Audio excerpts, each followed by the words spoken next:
Welcome to Woodshop 101, a woodworking audio podcast geared toward the hobby weekend woodworker. Your hosts for the show are Jeremy Crawford and Drew Shore.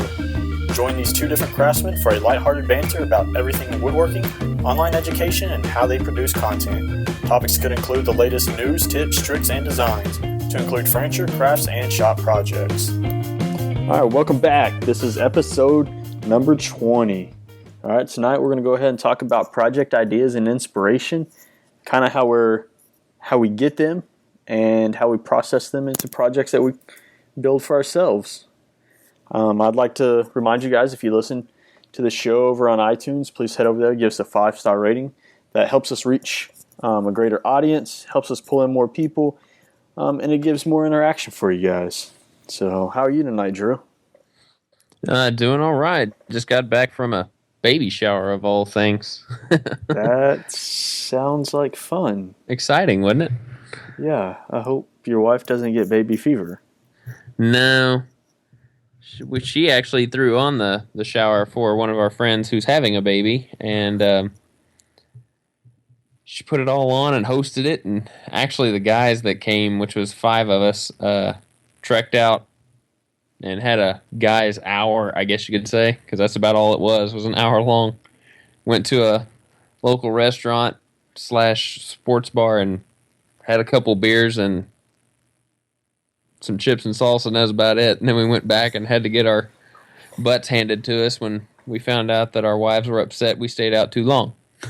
Well, hey, if there's not a time restraint, if they don't put you on a time restraint, then they can't really get upset. I mean, I know they're going to. Trust me, my wife does. But yeah, well, I mean, it just seems like we're full of babyish kids tonight. I mean, I'm single fathering it for the weekend. Like I was telling you right before the show, my wife went away for the weekend for her birthday to hang out with her best friend, or my kid's godmother. And so being a single father is quite different for a weekend, having them 24 hours a day, not being able to rely on anybody else to watch them while I go to the bathroom or want to run down to the store to get something to drink. So it's adjustment. I'm not getting very much shop time in. I'm getting about an hour or two a night after they go to sleep. So I'm ready for my wife to come back tomorrow. Well, bathrooms are overrated anyway. Yeah, well, I mean, my little girl has to be in tug everywhere you go. At almost 11 months old, she doesn't want you to leave her sight. If she does, she's getting into something she's not supposed to. Well, of course. Or biting my son. She's got about 6 or 7 teeth now, I think, and she's on that biting streak of where she likes to bite people. So it's getting to that interesting time. Girls are definitely different than boys. Yeah. I've got a 4-year-old of my own, and she's already pretending like she's 12, I think. Oh, that's only going to get better. Wait till they're almost 6. And they think they know more than you. Oh, well, they kind of do already, because she's already correcting me. Look, my son came home the other day and started reading a book. Where did you learn how to do that? He's like, I learned it at school. Awesome. I remember being in kindergarten just scribbling on paper. And now you're reading full books in kindergarten? Oh, times have changed. Yeah, but one thing that I am a little miffed about is that they're not going to teach kids on how to write in cursive anymore. Really? Yeah. At all? At all. That's really crazy because I know. It drives me insane because that's a quick way of writing, but today's youth, all they know is texting. Yeah. Well, look, so people think that cursive goes out the window. I don't know how to write cursive. But that's been instilled in me in the military that everything's capital block letters, everything you write. And when I was applying for one of the police departments I applied for, there was actually the entire 70-something page background check had to be typed. There was a block on the very back page that said this has to be handwritten in black ink in cursive of why you want to work for this police department.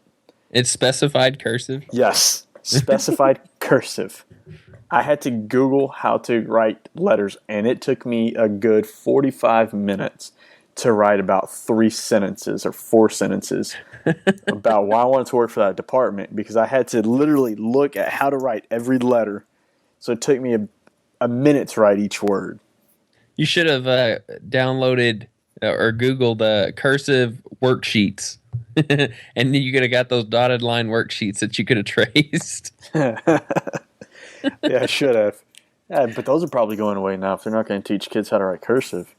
I know, but I can find them on Google, though. I mean, I remember in 3rd grade, like, really, that's when, like, cursive was a big thing. Like, you had to learn it by the end of 3rd grade. Yeah. And, I mean, you thought you were awesome. You're like, oh, man, I can write cursive now. This is so cool. Yeah, I remember starting that in 2nd grade and then having to have it done by 3rd. Yeah. Having it mastered by 3rd. Yeah. And now kids are like, oh, I can talk to my phone. This is so cool. Yeah. Who needs to type? Yeah. You can't even pick up the phone and call anymore? Like, we've talked about it several times. You start putting me in a text message, like, conversation, I just pick up the phone and call you. It's a lot quicker. I don't want to spend all day trying to text message back and forth. Call me, tell me what you got to tell me. Spend 5 minutes on the phone, and I'll talk to you tomorrow. Why spend 5 minutes on talking when you can spend 30 typing? Yeah, I don't know. It baffles my brain. But yeah, that's where it's going.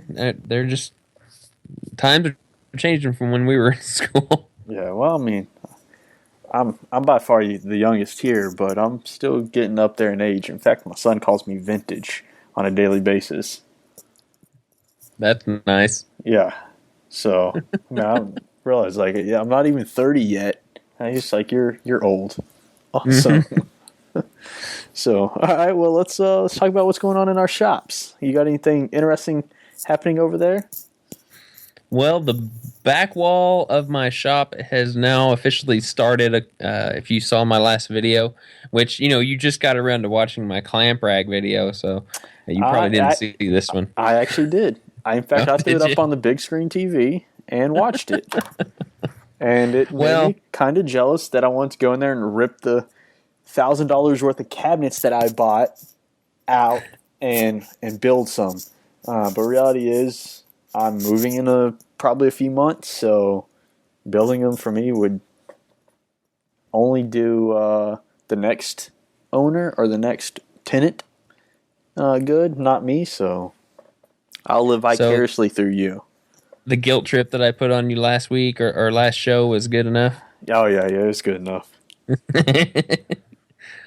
Well, I mean, it goes back to one of those videos back in, like, I don't know, 3 or 4 or 5 episodes ago that we looked at.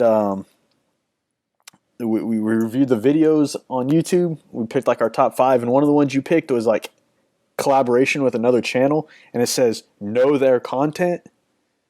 I kind of figured, hey, I dropped the ball on that one. I probably should know your content, especially when you're going to go talk about it, so then I can ask questions.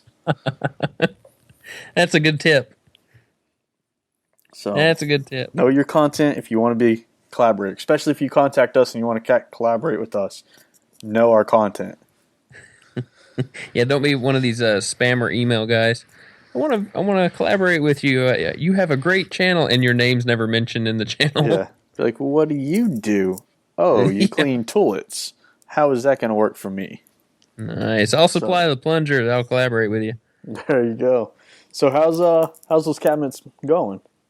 Well, they are coming along. I've got everything fine-tuned to where it's going to fit together now. Tomorrow will be spent putting the cabinets together and then offloading the shelving units that are there so I can install at least the upper cabinets by the end of the day tomorrow. I hope to have them assembled by roughly noon so they'll cure by 2 to where I can get them installed. So that'll give me a couple hours to clean out the shelves that I've got. So I've got to put together, three sets of lowers and then 4 sets of uppers. And those uppers are going to be 47 inches tall. They're going to be pretty tall cabinets. And they'll have adjustable shelving in them as well. the lowers are going to have 3 drawers, and then the toe kick will also be a drawer behind that. And then I've got a small desk at the end, so it's going to be a big project wall.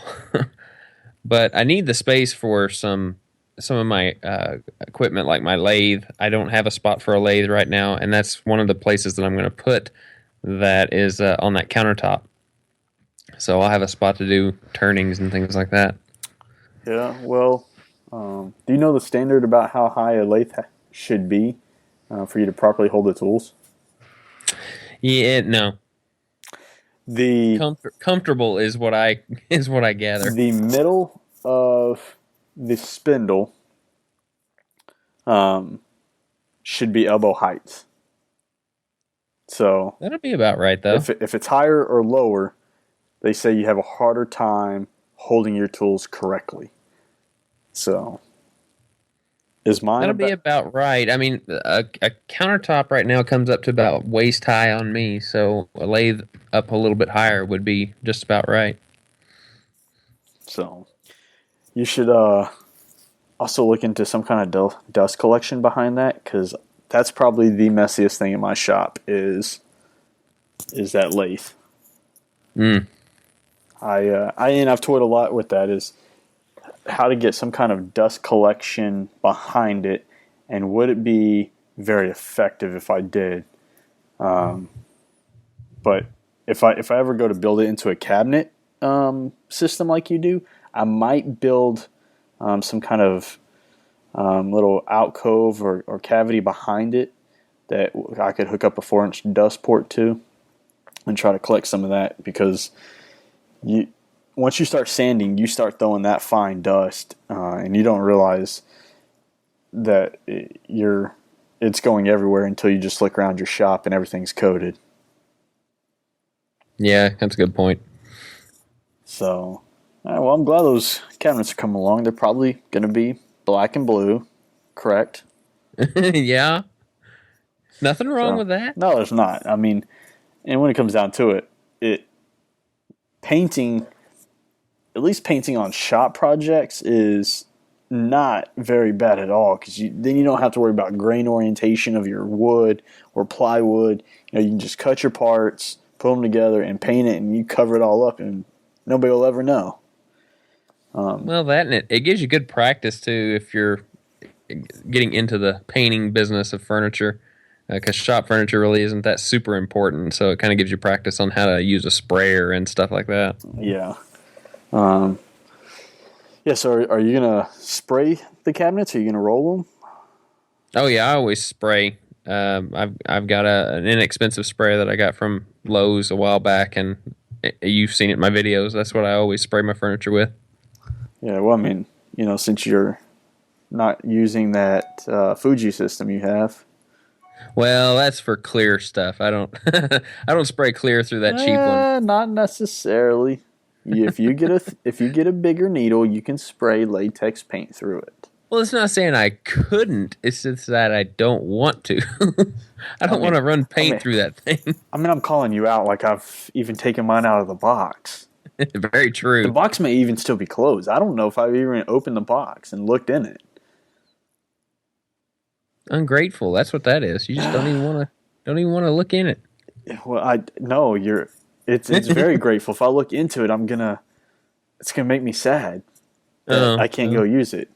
Now, throw a quilt over it and never look at it again. After the first of the year, I might try to just get into it. Maybe spray some smaller projects, things that I would use like rattle can lacquer on.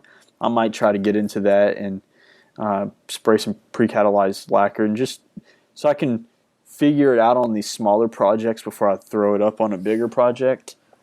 Get some use out of it, and then maybe later on down the line I'll be able to spray something bigger. But that's definitely my goal. I mean, it's probably in the long run cheaper than $6 or $7 rattle can. I go through rattle can every couple projects. Spend $30 on a gallon. Probably lasts me a whole lot longer. Very true. Yeah. So you get a little more control with the sprayer than you do a rattle can too. Yeah, So speaking of lacquer, going on in my shop right now, I'm in the final finishing stages of a challenge coin display. I was challenged at work from one of my coworkers on building a challenge coin display. Whoever can build it better, we're going to have it voted on by the rest of our coworkers. The loser buys breakfast. And it was supposed to be done last Monday. So almost a week ago, it was supposed to be done. However, I had to postpone. My daughter's been pretty sick. And I couldn't get into it, and now we're going to turn them in this Monday. And we actually roped in another guy into the challenge. So as soon as we hang up here tonight, I'm going to go back in the shop and I'm going to shoot a video. I figured out a pretty cool way to stain it in color, like a color stain, like red, green, yellow, blue, like a color, with rubbing alcohol and food coloring. So I'm going to shoot a quick video of that and maybe get that up on YouTube and the website in the next week or two. But I'm going to finish staining that up tonight. And the fact that it's being done with alcohol means each coat's going to dry in roughly 20 or 30 minutes. So you can apply multiple coats if you need to. And then tomorrow, I got to have that done tonight. So I'm going to be staying up a while to get the 2 or 3 coats on that I need. And then tomorrow I'm going to pull out the rattle can and spray some lacquer on it and hopefully win this competition on Monday so I can get free breakfast. However, the downfall is I thought I was going to be very unique because the original guy I'm going up against doesn't really build, he's not big into woodworking, so he doesn't build a lot. He's starting now. He just bought a house here, so he's starting to build a little more very rustic type furniture, like end tables, coffee tables, stuff like that. So I was for sure, I was like, man, I'm gonna over-engineer this thing. I'm gonna win it. I'm gonna blow it out of the ballpark. Well, he told me, hey, I'm done. I was like, hey, show me a picture. And he's like, no. Told him, I said, look, I'll tell you what my design is so you know I'm not copying you. So I told him what my design was. Lo and behold, he showed me the picture. If it wasn't the exact freaking thing that I was going to do. I was like, oh, so is that man. what he said, though? Whenever you told him your design, did he say, oh, my God, that's mine? No, he just goes and turns his phone around, shows me the picture, and I'm like, oh, my goodness. At that point, I'd already started mine, so there's no going back. There's slight difference in that design, but for the most part, the shape of it's a shield, like a police shield would be, like a badge. And so we kind of roped in this other guy that's not like he's very beginning stages woodworking, but he's not one that I've invited him to the shop so many times to use my tools. I teach him something. I help him build a project. It doesn't matter. I just find him in my shop, and he's very one that doesn't take up on people's offerings, and he just kind of slaps stuff together. And I don't want to say he doesn't put pride into it, because he seems like he really enjoys it. But we were hoping to really blow him out of the ballpark and make him buy us breakfast. So you could say we're kind of hustling this, but we'll see. I mean, I definitely am not going to underestimate him like I did the first guy. Thinking I could blow him out of the water and then not. So we'll see. Monday could be interesting. I might have free breakfast on Tuesday. I might not. So that's what's going on in my shop right now. Very cool. Now, forgive me because I may be kind of dumb here, but you said this is a challenge coin. Is that what you said? Yep. So, what is a challenge coin? Okay, so a challenge coin originally started in the military between two people, and it originally started by being a medal that you would put on your uniform. And over the years, it's developed into an actual coin, various shapes, sizes, thickness, designs, but it's a coin that symbolizes respect, dedication, and hard work from a member. So, say I got my own challenge coins, I would give my coin to somebody that has truly earned it. In my eyes, they've truly earned that coin from me. And over the years, has developed from a military thing into a public service thing. So a lot of your higher ranked police officers, fire departments, fire chiefs, things like that, they'll have their own coins. The city, usually like city officials, will have their own coins now.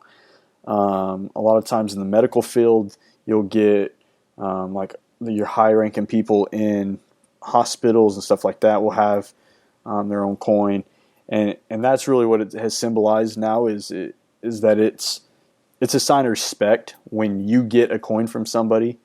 It's really saying that that person respects you a lot, and you, in their eyes, have earned that respect from them. And so over the last 10 years being in the Coast Guard, I've really acquired a lot of them, especially my last unit where I traveled overseas nonstop for 4 years. I got them from all sorts of high-ranking officials in foreign countries. I got them from the highest-ranking U.S. Individual in foreign countries, the U.S. ambassadors. And so I've just kind of put them aside in a drawer, and I've never really displayed them. And, so figured now is the time, after a little, almost 11 years, those were given to me obviously for a reason. And so I might as well display them with the pride that it took to earn those. Very cool. That's really how it's developed. And in fact, you're starting to see a lot of corporations, businesses, and then presidents, vice presidents, stuff like that, having their own coins. So it's come a long way in the last, probably 60 years. And I'm just pulling that number out of my head. I don't really know, but it's been going on for a long time. And in fact, in the show notes, I'll put a picture of a challenge coin and a link to kind of for anybody that wants to learn the background of it. But yeah, that's what that is for. It's to display those coins that you've earned. And okay. Some are harder than others to earn. And there's a military tradition that if you go into a bar and I drop a coin down on the table next to another military member, if they do not have a coin or they do not have one that trumps my coin, meaning that coin came from a higher ranked official than mine, then they have to buy a round of beers or a round of drinks. Now, if they drop a coin that trumps mine, I have to buy the round of drinks. So when they say you're in a heavily populated military area, you should carry your highest ranked coin on you at all times. Because you never know if you walk into a bar and somebody drops the coin on you. Mainly, I have some pretty high ones that a lot of people can't trump. So I like to carry those. Because then I get a lot of free drinks. So that's cool. That's what that is. Well, thank you for clearing that up. I didn't know. I was like, okay, I'm lost. Yeah, and a lot of people, if you've never really seen them, you don't really know about them. But then once you see one, you start seeing them everywhere.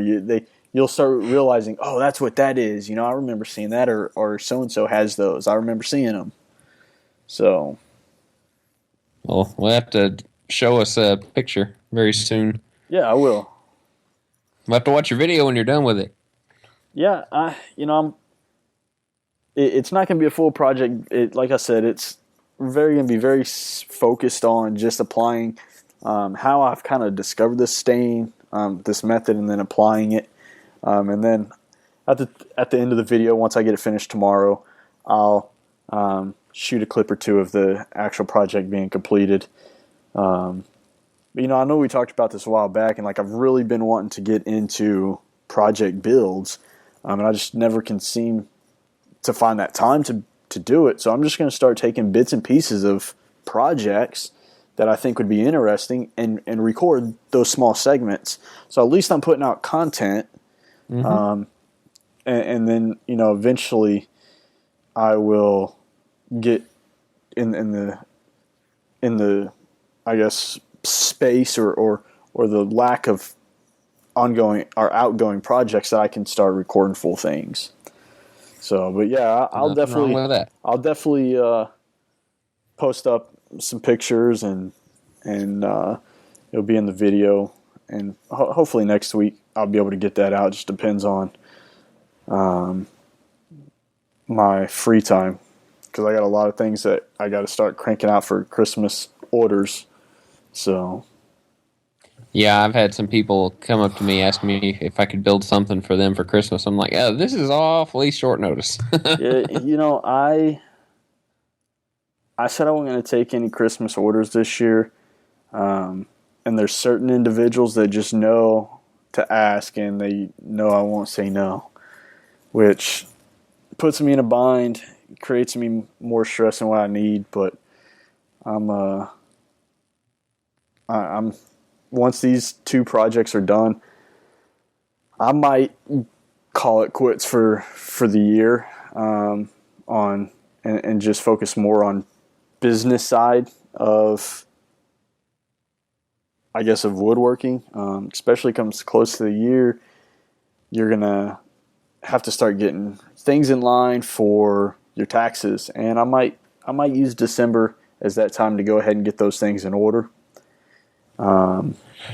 and be ready for tax season in January. Yeah, I'm not looking forward to that. I'm not either, but I think I have a new CPA that's been recommended to me from a buddy, so I'm gonna probably sit down with her in the next week or so, with a meeting, and kind of see how she fits in with my business, and I might go with her to file all my taxes and really get me the breaks, and the tax deductions that I don't necessarily know about. So, but I think that's talking taxes and some business stuff. So that may be a good episode for towards the end of the year, first part of January, and maybe give some insight on how we do things, or see if we can get anybody that's more knowledgeable in that on the podcast to talk to you guys about it. The latter. Yeah, so do I. So if you guys know anybody that's a CPA or has worked for the IRS or is just extremely knowledgeable on the topic, shoot their name over to us and contact information, and we'll see if we can get them on the podcast sometime soon. So, all right. Well, you want to get into tonight's topic? We got some project ideas we're throwing our way, and this is basically the broad umbrella of this show is, where do we find our project ideas and our inspiration? This is a pretty good topic to go over, just because most woodworkers, they just don't have the ability to think outside the box, and some have that artistic flair like Steve Carmichael, that he can just come up with something in his mind and just put it down on paper and then turn it into something out of wood, especially like a 2x4 guitar. Yeah, or that airplane plane that he just did. I know. So a good place that I find my inspiration is through things like magazines and Pinterest for smaller items. If I want to go any bigger than that, I might go to some magazines like storage solution ideas because I'm for some reason I am starting to turn into a huge storage solution person. Um, so I'm always looking through magazines to find out how to uh, overbuild something like a typical cabinet. Um, but I don't have the ability to think creatively in the respect that like Steve Carmichael does. I just don't have that line of thinking. So I always want to know where he gets his inspiration from, or if he just has these little epiphanies that he's just out in his shop and go, you know what? I think I'm going to make me a plane. Yeah, you know what? In fact, Steve Carmichael, at the end of the show, we're going to give you a voicemail phone number. I think you need to call in, leave us a voicemail, and tell us where you get your inspiration and design ideas from. That's a good idea. So, yeah, so originally this question came from Diami Palaki over on Twitter about a month and a half ago. And we just happened to, at that point, get so many good ideas that we were able to fill out the next 3 or 4 episodes. And the fact that Diami Palaki, and for those of you that don't know, he is a co-host of the Modern Woodworkers Association podcast. So I was pretty ecstatic that he even listened to it. And, you know, that he decided to participate and give us an idea. So, Yeah, I've seen his comments a time or two. yeah. So Actually, several. so you go to magazines and Pinterest for most of your ideas. What For a lot of them. I mean, Pinterest is kind of like just a big open magazine. I mean, It is. yeah, there's information from everywhere. It is. So what inspires you to build something, you know, different, or makes you want to try something new? I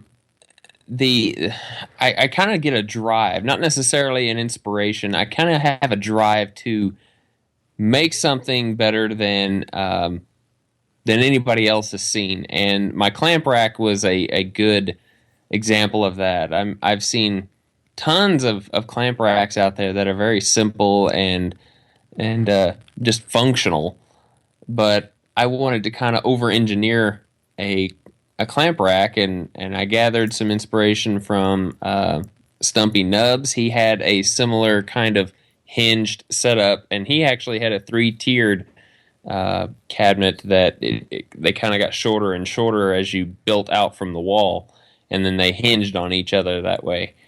And that was kind of what I was thinking in my head, but I didn't want them to be seen. I want them to be hidden. And I've never seen a clamp rack cabinet that actually housed the clamps inside of it to where you actually had to open it to find them. So it's more like, what have I seen before, and what can I build that no one's ever seen before? And I think that's kind of what Steve Carmichael does too. He kind of has that drive. What can I do that nobody's ever seen? And that's just what I have. It's just a drive to do it, not necessarily an inspiration, but just a drive to over engineer things. And my table saw cabinet was another good one. Yeah, I mean, that's a good thing to have, and it gives, you know, a different spin on things. So I'm kind of like you in a way. Like, I get my, I guess, smaller project ideas a lot from, I'm going to go more broad. I'm going to say the internet. Just being able to Google something and see what else is out there. You know, a good example of that is the way I'm going to be staining part of this coin display. I actually Googled it because we actually, you know, backtrack a little bit. We set ourselves a budget. We couldn't spend more than $25 total on these coin displays. And so to buy cans of stain in the exact blue and reds that I needed was, I mean, that was going to throw it up there to around, $15 or $20 just on stain. And I didn't even want to spend that. In fact, I didn't spend anything. Everything I have been from leftover scraps and stuff in the shop. And so to spend 15 or $20 on stain that I would never use again, because I don't know what I would stain blue or red, that's not very specific. I was looking for those alternatives and those different ways of doing it. So I went to the internet. I Googled how to make homemade colored stain. And there's many ways. Somebody had taken like enamel paint and I'm watering it down, painting it on, and then rubbing it off with a paper towel, just like a stain. And then there's other ways of like using this rubbing alcohol technique. And I kind of took what they did and modified it a little bit and chose a little different material, I guess, that they used. And I kind of like it better. So the internet's where I get a lot of my smaller project ideas and inspiration. And just because, like furniture, I like to see proportions. I'm very visual. I want to get hands on. I want to see proportions. I want to take measurements, and you can't really do that online to furniture. Yeah, definitely. Unless they provide you a CAD drawing, a 3D drawing, a SketchUp rendering, whatever it may be, you can't figure dimensions. And even that, a 3D drawing still doesn't show you proportions of what a 6-foot clock would look like in real life. That leaves you up to your imagination. Okay, well, this is what 6 foot would be, so I can imagine what that clock might look like. So for those bigger project ideas, I get out and look. I like to just go browse furniture stores, or walk around like Macy's around their furniture department, or go to Big Lots, or let's see, TJ Maxx or Marshalls or Ross, all those other stores that just might carry a mix match of things. Where you might go in and you see a crazy looking clock or something, and you're like, "Wow, that's pretty awesome. I want to try to build something that incorporates some of those curves in there or something." So yeah, I do see a lot of furniture on the internet that I like, but will I ever build those things? I don't know, because I would hate to build it and then look at it and go, I absolutely do not like the proportions of it. I don't like how it looks or feels in real life. So for those things, I like to get out and actually do my homework and my research and physically see those things and put my hands on them. But like you said, Pinterest is a good way to do it, because you can go Google anything. Go to any website, doesn't matter what it is, copy the URL, you can go back to Pinterest, you can upload the URL and pin it to one of a million different boards that you choose to create.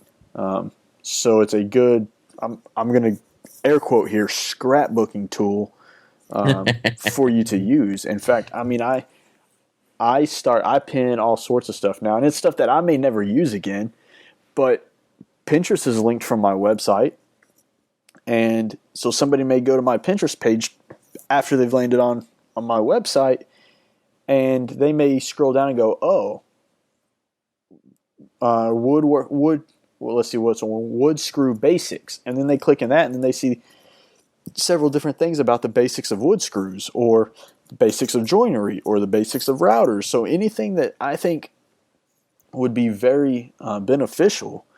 I do the homework first. I open the links, and I make sure the information contained in it is something that I agree with, and then I'll pin it. And there's all sorts of stuff. I mean, I pin ideas for shop furniture and all sorts of stuff that every once in a while I go back through and look, and I go, "Oh, that'd be nice to build," if I didn't have 100 other things to do first.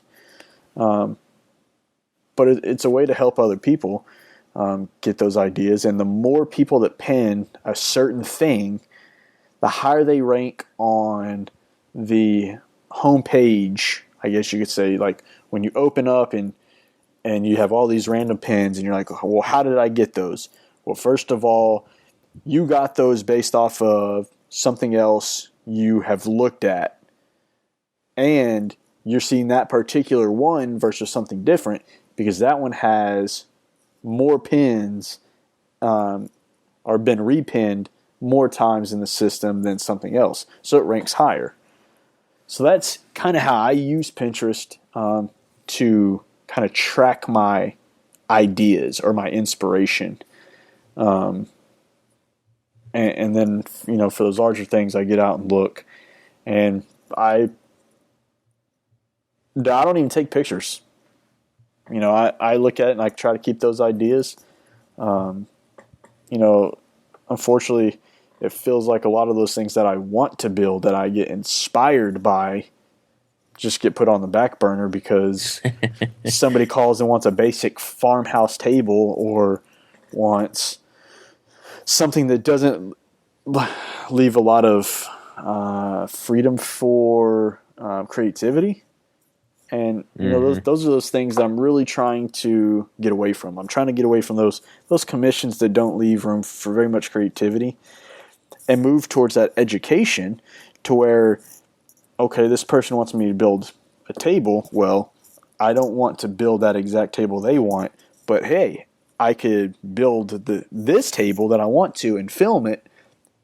And so now I have inspired myself and accomplished something that I've wanted to do, versus something that I've done several hundred times. So that's really where I'm trying to go. Because I see a lot of things. I see a lot. In fact, I really want to get more into curves, and get away from, very straight lines. And unfortunately, a lot of people are going that more contemporary way, which is a lot of very straight, boxy, bold, exactly. Yeah. And yes, that furniture, there's just not a lot of challenge. If you're not challenged with a curve and how to finesse a curve and how to get that curve equal on one side of the piece versus the other side, then to me, anybody can make a tapering jig and taper a leg and all four legs pop out the same, but not everybody can pull out a lathe and turn four legs that look the same or create four cabriolet legs the same. And so those are really the ways that I want to go. I want to get into that more traditional side that has a lot of curves into it. So, yeah, and you had mentioned too that you don't take pictures; you just kind of make mental notes. And my problem is if I don't take a picture, I'll forget what I had plans to make. So I do take pictures. I'll be walking around, just even Hobby Lobby of all places, and I saw just the other day a cool little small cabinet that has some small drawers for things like pens and post-it notes and stuff like that. And the top had some clear lift lids to store crap in. I mean, it's just one of those little knick-knack cabinets, but I liked it for the office, so I had to take a picture of it, otherwise I was going to forget it. So yeah. I have to be reminded. I think that's probably a lot of the reason why I don't take pictures of things is because I would have a catalog of millions and millions of pictures because I don't ever seem to get to those projects. If I get to a point in time where I'm building more on what I want to build and less on what everybody else wants me to build, then I may start cataloging those pictures and taking those pictures so I can schedule projects like that. Be like, all right, well, hey, I want to build something like this. Let's put that on the calendar. This is when I'm going to build it. And I'm really hoping that January that's the time. I mean, I'm still looking at, like, I haven't even finished the dining room table I've started over a year ago. Just because I have so many other commissions that are paying me to do versus something I just want to do. So I've really already started talking to my customers and letting them know January is going to be the time that, like, if you're going to be serious about wanting something built, there's going to be an increase in price because it has to really pay me good money to do something that I don't really want to do. Right. Make it worth your while, at least. Exactly. Not that I don't make good money on my furniture now, I do. But I don't get any self-satisfaction out of it. I don't get any inspiration out of it. Just because a lot of times it's very basic stuff that I've done, basic display cabinets or something like that. So I've already started. In fact, I told a customer just the other night that I delivered the pins to that, you're a repeat customer. I will still do business for you, but there will be a price increase, and it will be very selective. Good thing for him, though, is he's probably the most repeat business I have out of anybody. He usually orders smaller things. He started off ordering a couple large furniture items, but he usually orders a bunch of smaller things, and it's because he has a resale shop. And he said, like, the pins that he buys off me, they sell quick. Yeah, I bet. Well, great. You keep ordering those from me because I can knock out a set of 10 or 15 pins in a week, no problem. In fact, I can, if I have a good long day, 6-7 hours behind the lathe, I can turn 10 to a dozen pins. My feet kill me at the end of the day, but it's I hope to be there by January. You might have to do a revamp of your business model. Yeah. And in fact, I've really been kind of going that way really this last year of revamping my business model and getting away from more building things for other people and trying to more portray myself as an online content creator and educator, or even a physical educator. You want to come to my shop and build that table? Great. Come to my shop. I'll charge you a small hourly fee to use my tools, and I will help you build it. I won't stand there the entire time. I won't build it for you, but I will help you along the way. So I can still work on things I want to work on, but you're still getting what you want in return. So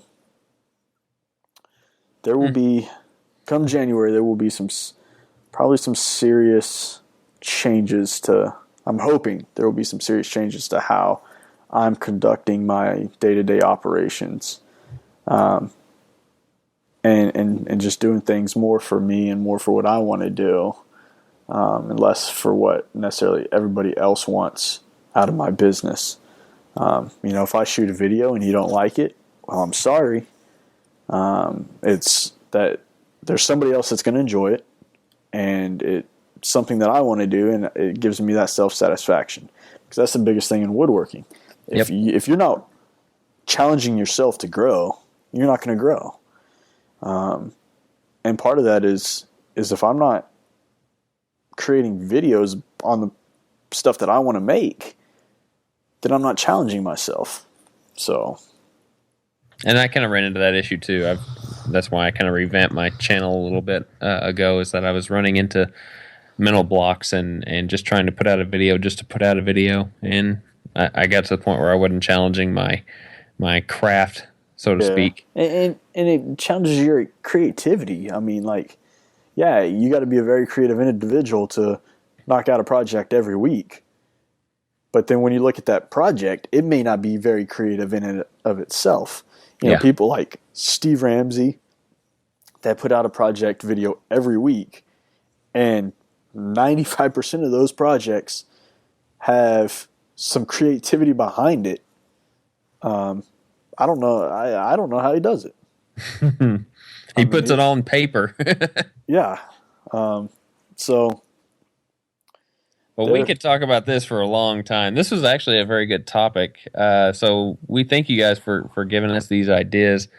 We actually had some kickback because we're talking about Steve. It kind of segued into this, so it's pretty good. Paul Mayette, one of our loyal listeners, actually gave us a little bit of feedback from the last podcast we did with Steve, saying that he was a great guest to have and he enjoyed his input. So I agree. Having Steve on was fun, and just to get him on that casual level to where it wasn't just watching him on video and actually picking his brain about some things, I thought was really fun to do. How did you like the podcast last time? I really liked it. For the fact, like, I went into it really thinking I was going to pick his brain, and he kind of threw me off guard there at the beginning of the podcast when he was trying to pick my brain on how I get my commissions. Mm-hmm. I was not prepared to answer questions. I was prepared to ask the questions. So the fact that he found something that he wanted to know, he wanted to gather information, it just said it even more real that, like, a lot of these woodworking quote unquote celebrities, that have hundreds of thousands of YouTube subscribers, that they're still real people too that want to learn and want to know things that they don't know everything. So I really enjoyed it. I enjoyed him coming on. Yeah, I did too, and like meeting him at WIA was an experience in itself too. It just kind of brought everything kind of down to earth and out of the clouds. So Yeah. it was really cool. I want to thank Paul for sending us that comment too and some feedback. So that was very cool. Yeah, and you guys stay tuned for our next show, which is we're going to record early. I think what do we decide on, the Tuesday before Thanksgiving? Tuesday. Mm-hmm. So we're going to record the Tuesday before Thanksgiving, and it just depends on how generous I'm feeling as to whether I release it early. I might release it Wednesday night or Thursday morning. Or if I'm really busy, it's going to stick on schedule and release out the next Monday. But we are going to have a pretty awesome guest on as well. We are having Bob Claggett from I Like to Make Stuff. He kind of blew up in the YouTube world real quick. Yeah, he did. He went from a few thousand subscribers to over 500,000 subscribers in a very short amount of time, and has exceeded just about any other woodworker / maker I know, or any of the big names. He exceeded their channel subscriptions pretty quickly. So I was pretty excited when he decided he would make some time, especially during Thanksgiving week, nonetheless, to come on the show and be a guest host. So we're really going to be looking for some topic ideas for him. Or we might just do a question and answer. I don't know. I don't know if I want to do a question and answer, because then it'll get more questions, I guess, probably the audience asking him versus questions that we can field as well. But I think he's very business savvy. Yes, he is. So I'm thinking if we, we've talked a lot about woodworking and stuff like that, but from the get-go, we've always said that we're going to talk about content creation and business side and kind of the whole online content creator thing. I think if we can get some ideas or some questions business-wise, I think he might be a good person to get some advice from. Yeah. So if y'all have any kind of ideas, shoot us an email, tweet, Facebook, whatever you want. We'll figure out how to answer it, or I'll have Drew answer it. And If it's not on Facebook, Yeah. I'll probably Hey, answer. look, you gotta look, man. I've started answering Twitter a little more now. Yes, you I have. think You I'm have. starting to get it down. I'm starting to put more on Instagram. Um, so yeah, if you guys have any topic ideas for him, let us know, because I'm pretty excited about Bob Claggett coming on. He's like a kid in a candy store if I you know. can't gather that by now. Sometimes, we each have our own like people that we follow in YouTube that like crap. When I can have a conversation with them, that is so awesome. And we've had, in fact, everybody to date that we've had on has been blown out of the water. More than I could have ever expected a guest host to want to do. And I'm ecstatic that we're at least we're building a reputation where people still want to come onto our show. Yeah, we're not all that bad, I guess. I guess. So, all right, guys. Well, if you would like to have your question answered on air, guaranteed, or you just want to hang out with us after the show, you can become a patron of our Patreon campaign. Just head over to www.patreon.com/Woodshop101 and help us support the show. If a if a reoccurring donation is not something that you can do or that you want to do, you can go to the website. And in the show notes, there will be a couple links for one-time donations from PayPal. And, anything helps. $1, a penny, anything helps. Even if you can't contribute monetarily at all, hit the share button. Send that link to everybody you know. Share it. Because ultimately, that's what we want to do. Mm-hmm. We want to grow the channel. And if that's the way you can help us, do it. Share the show for us. So exactly. Well, before we get off here, a lot of people have in the past asked us how they can get a hold of just one of us, or where our channel is, or what our channel is located at. And so we've been starting contacts for each one of us individually, as well as the show. And myself, you can reach me at www.rhwoodshop.com, which is my website. There you'll find a contact page as well that will direct you to my email, which is drewshort@rhwoodshop.com.